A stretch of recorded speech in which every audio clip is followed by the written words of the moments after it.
Gals in the Diablo community. My name's Bo, and I'm here bringing you a small update on the Real Money Auction House. Finally got my first item sold. It was a shield that I was able to acquire in Act 1 of Inferno. It was called the Centurion. I believe it was a 54 item or something like that. Pretty cool shield.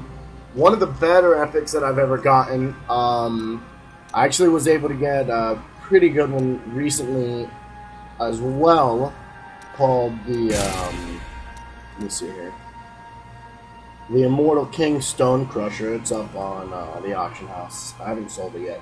But anyway, on the Real Money Auction House, although it does not show my balance is still 0 because it's processing. If you see here at the top, I was able to sell the Centurion item for $7.64. I actually had it up for $9.99, but they ended up taking out some money in transaction fees and in taxes.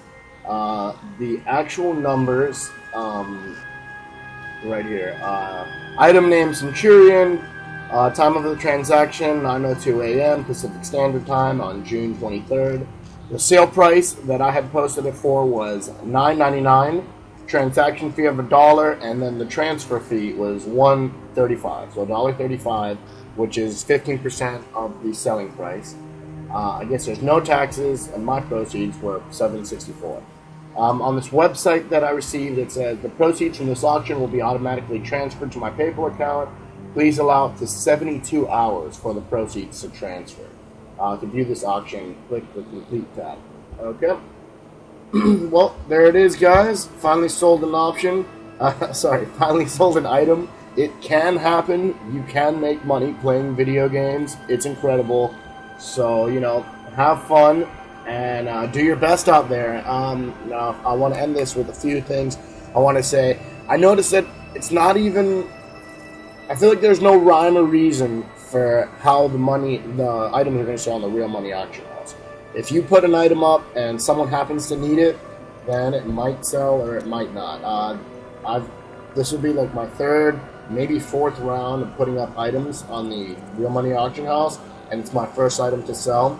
I'm super stoked about it. Can't believe I even was able to sell it. I worked pretty hard to get that item. The other tip I wanted to say, which did help me, I got this from someone else's video, but I thought it was pretty good. I guess since patch 1.03 on Diablo 3, they made it that so, I guess they improved the drop rates and whatnot. So a tip would be, instead of just farming bosses or maybe going to only one area that you like to farm, they were saying that a good thing to do is just to start from a quest you really like and then play through the game, and that'll probably end up being the best chance to get items. I guess it has to do with somehow with the random number generator, the drop algorithm, that it's not necessarily the bosses that are holding the best stuff, but it's really just random mobs. Another thing, obviously, if you're just playing through, you have a better chance at getting Nephilim Valor stacked to 5. Which, if you don't know, Nephilim Valor is what they put in Inferno to make it so you don't change builds as often. It's basically the penalty for changing builds at any time is you would lose Nephilim Valor. And what Nephilim Valor does is it gives you a bonus to Magic Find. A pretty substantial bonus in my opinion. What I like to do is go to Act 1 and Act 1 Inferno, with my wizard here. And then I like to go to the Highlands. But what I'll do is I'll pick like a later quest in the quest logs, and then like maybe 10 or 9 or whatever. And then I'll go to the Highlands because you'll find I think 4 or 5 rare mobs in the Highlands, the Highland crossings. So I basically just stack my Nephilim Valor there, and then I go through the dungeons and just merc and merc and merc. Just drop buckets. Go heat. So, yeah, guys, I hope you guys enjoyed this video.